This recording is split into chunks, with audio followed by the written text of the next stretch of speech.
Hey guys, so today we're going to re-speak about the discussion we started yesterday about Pella's situation.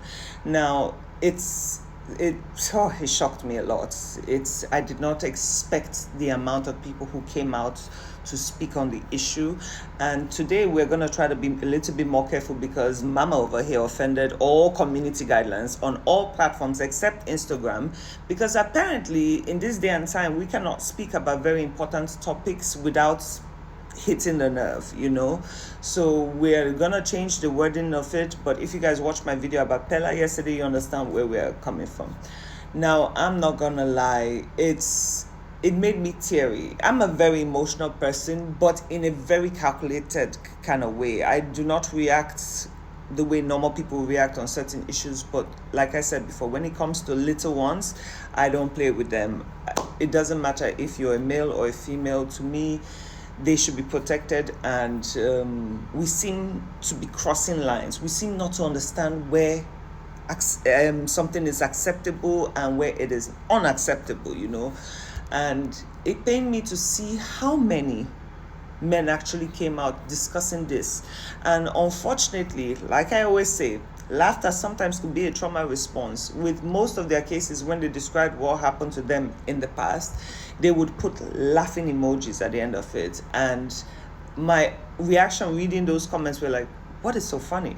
But then I'm very aware of what trauma responses does. So some people sometimes will try to mask pain and kick it off like, it doesn't matter, with laughter. So we are going to ignore that. Now, apart from the comments you guys all read, because I saw all of them yesterday and I was like, okay, that we have a problem. We have a societal problem. I also got a lot of inboxes, and not to justify the behavior, but a lot of women came out to say that when they were little, when they were going through their lives, either they were nannies or situations like that, they often came across being abused, by the male figures in the family. And they cannot lie that growing up, they now ended up doing the same thing to little humans.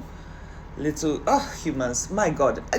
See, if there's one thing about my life, is I like being able to speak my mind 100% without having to worry about the safety of my page, because these are not small conversations, and I really want us to start focusing on creating change. Now, a lot of men came out to say, oh, this happened to me, but no one cares. For me to bring up a topic like this, you understand that people care. And the funniest part about this topic is a lot of women, if you look through the comment section, their reaction was, I'm so sorry that happened to you. I'm sorry that happened to you. While when it comes to females, we always get, oh, but what were you wearing? Or what were you doing? Or why were you in that location? Or why did you go there? There's always why. While it's so funny how women are the ones actually understanding what it means to go through a certain situation. And a lot of men also made it difficult for other men to express themselves because they came under their comments with laughter. It is not funny. Let me clear also one thing, and let's please understand this. Once you're below the age of 18, I don't care if a man below the age of 18, because I don't want to use the other term, says, let's do it, or even begs you, you as the adult, you must say no under every circumstance. Because this is the justification, but they said yes. A lady came on my page to comment, which that comment really drove me mad. She said she later on she recently apologized to someone she had played with, and now the person is an adult, but the person told her, oh, I wish you had done more. I don't understand why you don't understand that is a predatory behavior. It doesn't matter if they say do more. That is still a wrong act. Now, I keep talking about the ripple effect of trauma. You see, when trauma occurs, normally you would think people will heal from that trauma and find solutions to it. But what happens is it goes in a circle. You hurt one person, then the next person comes out wanting to do exactly the same, and sometimes even worse. A lot of things, you young boys, because a lot of men said that when they told their friends about certain situations, they laughed at them and told them how lucky you are. Again, I said, this is not a bragging rights. If you have to be 20 or 18 and above to consume alcohol and to go partying and to drive a car, what makes you think under any circumstance that involving yourself in certain activities is good for your state of mind, for your mental health? And a lot of these behaviors that you shove under the rug today because you think it's fun, it's cool, or it makes you feel like an adult will always affect you down the line. You do not understand this. There is a time and a place for every activity. I am turning 40 years old, right? I still have a lot to learn. I cannot say I am as wise as a 50-year-old or a 42-year-old because every age group comes with a certain kind of experience and expectation. You do not understand the ripple effect of what you create.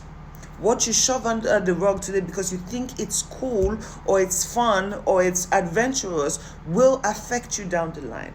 Because number one, many of these situations that occurred with men, oh God, there was no consent.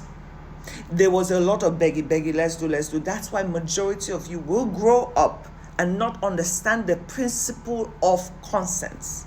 You wouldn't understand it because after all, it's just to beg them a little bit or just put a little bit of pressure and it works.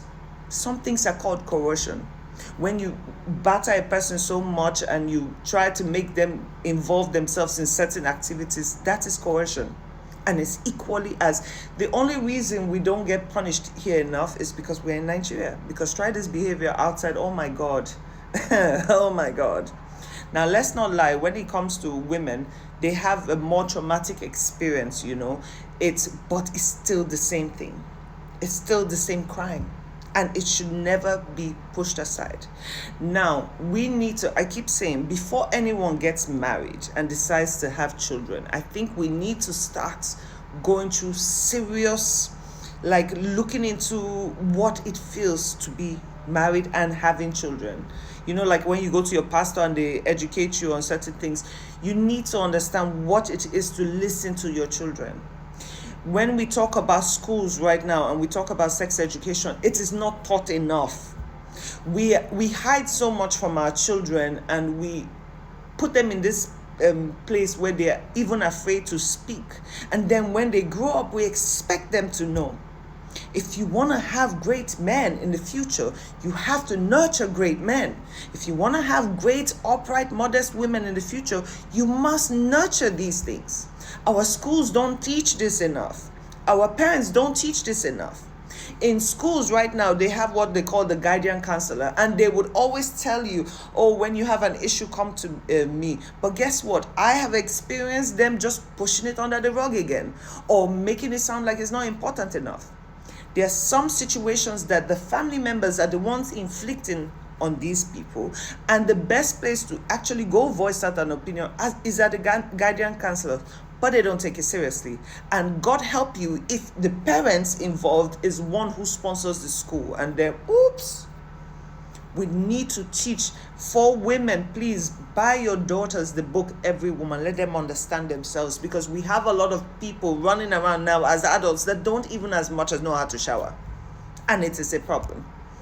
These conversations cannot be pushed under the rugs because, like I said, it is a ripple effect. One does you, somebody hurts you, you hurt somebody back, that one gets angry, that one hurts somebody else back, and it just keeps going. It just keeps going.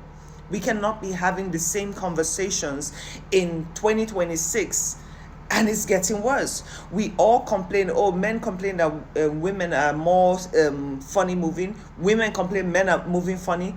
It just does this. We have to fix our society, and that is it. And men, please, for the life of me, you need to speak about these issues. Women deal with certain issues on a daily basis. It is exhausting.